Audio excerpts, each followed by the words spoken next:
Hello everyone, welcome to life enjoy. इस video में हम करेंगे क्लास 8 साइंस की बुक का chapter 2 microorganism friend and foe का पार्ट 2। तो इसमें हम पार्ट 2 को देखेंगे। तो इससे पहले हम देख चुके हैं माइक्रो ऑर्गेनिज्म, माइक्रोब्स क्या होते हैं, बैक्टीरिया, फंगी, प्रोटोजोआ, एल्गे, इन सबको क्लासीफाई किया हुआ है ग्रुप्स में। वायरस क्या होता है, माइक्रो ऑर्गेनिज्म कहाँ सर्वाइव करते हैं, कर्ड ब्रेड किस तरीके से बनाया जाता है, ये सब हम तो देख चुके हैं मेडिसिन वगैरह तक। तो अब है तो अब है हार्मफुल माइक्रो ऑर्गेनिज्म। तो जो माइक्रो ऑर्गेनिज्म होते हैं वो कुछ हार्मफुल भी होते हैं काफ़ी सारे वेज पे। तो ये जो माइक्रो ऑर्गेनिज्म है ये ह्यूमंस को, प्लांट्स को, एनिमल्स को बीमार कर सकते हैं। और जो माइक्रो ऑर्गेनिज्म ह्यूमंस को, प्लांट्स, एनिमल्स को बीमार करते हैं उन्हें पैथोजन कहा जाता है। ये माइक्रो ऑर्गेनिज्म फूड को ख़राब करते हैं, हमारे कपड़ों को ख़राब करते हैं, लेदर को ख़राब करते हैं, और इस सब के बारे में, इनके हार्मफुल एक्टिविटीज़ को हम आगे देखेंगे। तो disease causing microorganism in humans अब कैसे एंटर होता है देखिए। तो जो पैथोजन होते हैं वो जो हमारी बॉडी में एंटर करते हैं कैसे, एयर के थ्रू। जब हम सांस लेते हैं तो एयर में, पानी पीते हैं तो वाटर में होते हैं, खाना खाते हैं तो फूड में, इस तरीके से होते हैं। और अगर हम किसी के डायरेक्ट कांटेक्ट में जाएं, एक इन्फेक्टेड पर्सन या किसी कैरी किए हुए एनिमल के कांटेक्ट में, जो एनिमल कैरी करने का मतलब जैसे कि आप उसके लिए लीजिए हाउस फ्लाई क्या करती है, कैरी करती है ना इधर से उधर। अब मान लीजिए यहाँ पे गार्बेज है और वो गार्बेज पे गई, ठीक है। अब वो गार्बेज से उड़ती उड़ती आपके घर पर आ गई, तो वो कैरी कर रही है ना। अब वो गार्बेज में क्या चीज़ है, कुछ बैक्टीरिया वगैरह हुए, वो आपके घर में आई, आपको टच कर लिया, तो कैरी करना हो गया। तो किसी इन्फेक्टेड पर्सन के थ्रू, कैरी किए हुए एनिमल्स के थ्रू कांटेक्ट में आते हैं, इस तरीके से होता है। अब देखिए, अब कम्युनिकेबल डिसीज़ क्या होता है। कम्युनिकेबल डिसीज़ क्या होता है, तो जब हम कोई इन्फेक्टेड पर्सन है, अगर कोई हेल्थी पर्सन इन्फेक्टेड पर्सन के कांटेक्ट में आता है, या air, water, food, physical contact, इन सब से होने वाले जो भी डिसीज़ेज होते हैं उनको कम्युनिकेबल डिसीज़ कहते हैं। जैसे cholera, common cold, chicken pox, tuberculosis, ये सब। कॉमन कोल्ड का मतलब जो हमें नॉर्मली सर्दी जुकाम वगैरह होता है ना, वो सब। अब देखिए, जब हम लोगों को कोल्ड हो जाता है और अगर हम लोग खांसते हैं या फिर छींकते हैं तो काफ़ी सारे ना छोटे ड्रॉपलेट्स जो हैं वो एयर में चले जाते हैं, हज़ारों सारे ऐसे वायरस।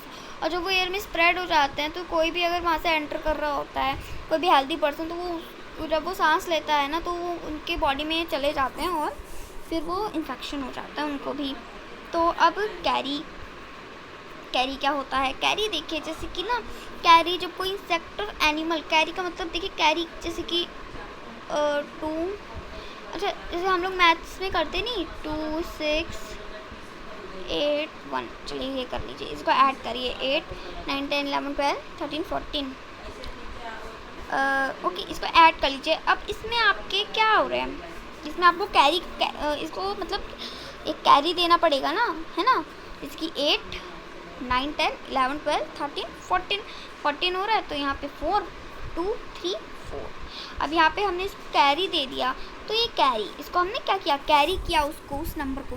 तो वही चीज़ जैसे कि जो हाउस फ्लाई होती है, मान लीजिए वो गार्बेज पे चली जाती है और फिर वहाँ से कोई एनिमल का, मतलब कोई डेड एनिमल होता है, उसकी किस वजह से मतलब मरा है, किसी को कुछ है, तो देखिए इस सब से वो फिर कैरी कर रही, वो उड़ते उड़ते फिर वहाँ से आपके घर में आई, आपको छुआ, आपके खाने वगैरह पे बैठ गई, तो इससे वो कैरी हुआ। अब देखिए पैथोजन क्या होता है, तो इसीलिए हम लोगों को अनकवर्ड फूड नहीं रखना चाहिए, क्योंकि इससे पैथोजन फैल सकता है। और जो हम लोगों को अच्छे तरीके से मतलब अपने खाने पीने में बहुत ज़्यादा अच्छे से हमेशा अपने फूड को कवर रखना चाहिए, और अनकवर्ड फूड आइटम को नहीं रखनी चाहिए, अवॉइड करनी चाहिए। अब देखिए, एक एग्जांपल है फीमेल एनोफिल्स मॉस्क्यूटो, ये यहाँ पे हमें दिखेगा। तो ये भी कैरी करता है पैरासाइट ऑफ मलेरिया, पैसोडियम। और फीमेल एडिस मॉस्क्यूटो जो कैरी करता है डेंगू के वायरस को। तो ये है हमारा वो मॉस्क्यूटो, फीमेल एनोफिल्स मॉस्क्यूटो। अब है जो सभी मॉस्क्यूटो होते हैं ना, वो ब्रीड करते हैं वाटर में, तो हम लोगों को इसलिए अपने आसपास कूलर, टायर, फ्लावर पॉट, इस सब पे पानी नहीं रखना चाहिए। अपने आसपास की जगह को ड्राई और प्रिवेंट रखना चाहिए मॉस्क्यूटो से, ताकि उनकी ब्रीडिंग ना हो पाए। अब यहाँ पे कुछ टेबल्स हैं जिससे कि ह्यूमन डिसीज़ होते हैं उनके प्रिवेंशन के। तो जो tuberculosis, measles, chicken pox, polio वगैरह होता है ना, वो बैक्टीरिया और वायरस से होता है। और इन सब के ट्रांसमिशन मोड क्या है? एयर, किसी के डायरेक्ट कांटेक्ट में आने से, और वाटर से। तो अब इससे बचा कैसे जा सकता है कि हम पेशेंट को कीप आइसोलेशन में रहना चाहिए, और जो पेशेंट्स है उसके साथ किसी पर्सनल टेक केयर को रहना चाहिए जो कि उसकी ख्याल रखे, और वैक्सीनेशन भी लगाना चाहिए।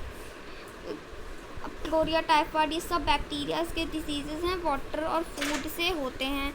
अब इसमें अपने पर्सन को इसमें अपना हाइजीन मेंटेन रखना चाहिए, और अपने जो हैबिट्स हैं उनको गुड रखना चाहिए, और प्रॉपरली कुक फूड खाना चाहिए, और गर्म पानी पीना चाहिए, और वैक्सीन लगवानी चाहिए। हेपेटाइटिस ए वायरस से होता है, वाटर से।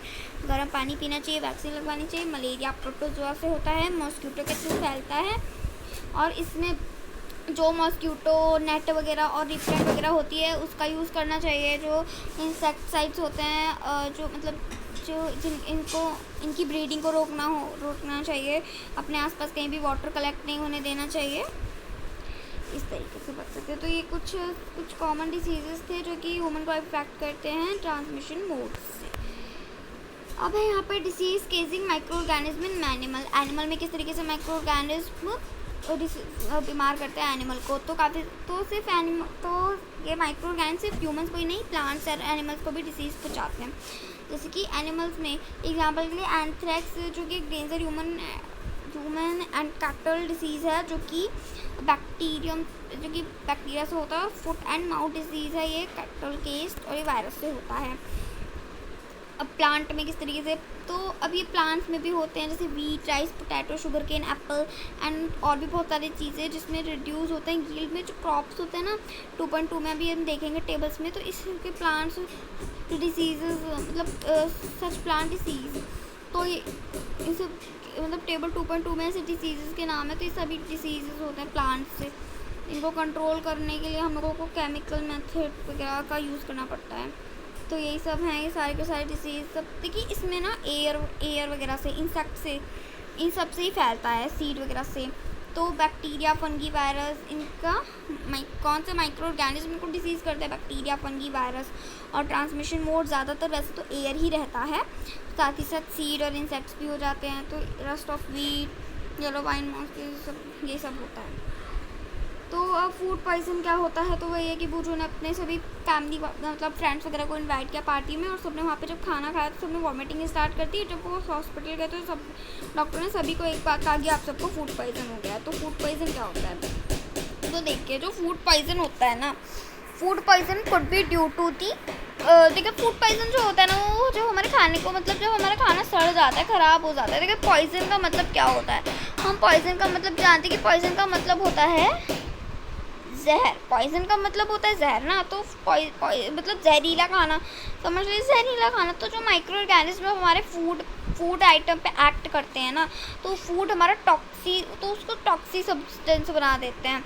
और वो टॉक्सिक सब्सटेंस क्या होता है? फूड को पॉइजनस बना देता है, और जिसे खा के हमारी डेथ के भी चांसेस होते हैं, हम बीमार पड़ सकते हैं। तो इससे बहुत इंपॉर्टेंट है कि हम अपने फूड को प्रिवेंट रखें।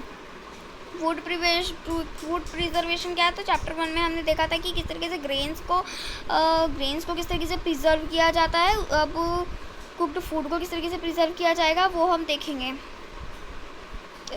तो चलिए देखते हैं। तो केमिकल मेथड है। केमिकल मेथड में क्या है कि इसमें एक सोडियम बेनोजेट और सोडियम मेटाबाइसिल, देखिए इसमें केमिकल मेथड में हमें सोडियम बेनोजेट और सोडियम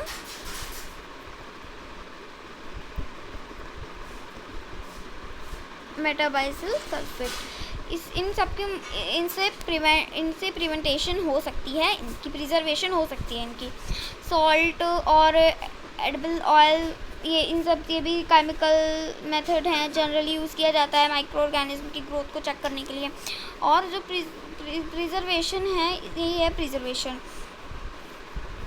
तो केमिकल मेथड तो ये हो गया। अब सॉल्ट से कैसे? तो सॉल्ट से हम मीट, फिश वगैरह को काफ़ी ज़्यादा दिनों तक सेव करके रख सकते हैं, प्रिवेंट करके रख सकते हैं। इसमें हमें ड्राई सॉल्ट से उनको कवर कर देना चाहिए, जिससे हमें ग्रोथ ऑफ बैक्टीरिया, ऐसे हम चेक कर सकते हैं ग्रोथ ऑफ बैक्टीरिया।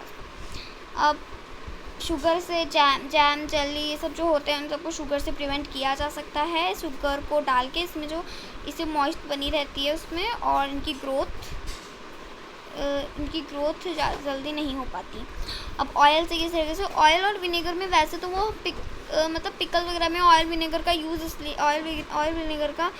इसलिए किया जाता है क्योंकि जो ऑयल होता है ना उस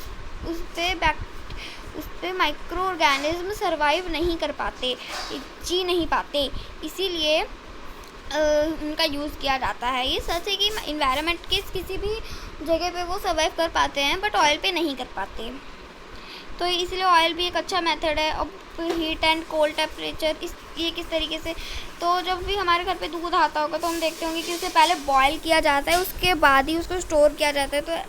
तो ऐसा क्यों, तो जब हम मिल्क को बॉईल करते हैं तो उसमें जो भी हार्मफुल माइक्रोब्स होते हैं वो किल हो जाते हैं, वो मर जाते हैं। और ये दूध को गर्म किया जाता है 70 डिग्री सेल्सियस पे 15 से 30 सेकंड के लिए, और उसको सडनली चिल्ड करके स्टोर कर दिया जाता है। इससे प्रिवेंट रहते हैं माइक्रोब्स से। और इसको डिस्कवर किया था लुई पैस्चर ने, इसको कहते हैं पैस्चरेशन। अब स्टोरेज एंड पैकिंग, हम स्टोरेज कर सकते हैं पैकिंग के थ्रू। तो जैसे ड्राई फ्रूट्स हो गए, वेजिटेबल्स हो गए, इन सबको आजकल पैक किया जाता है, एयर टाइट पैकेट की जाती है इनकी, जिससे प्रिवेंट रहते हैं माइक्रोब्स के अटैक से। अब नाइट्रोजन फिक्सेशंस, तो नाइट्रोजन फिक्सेशंस को हम करेंगे थर्ड पार्ट में, तो पार्ट 2 हमारा कंप्लीट होता है।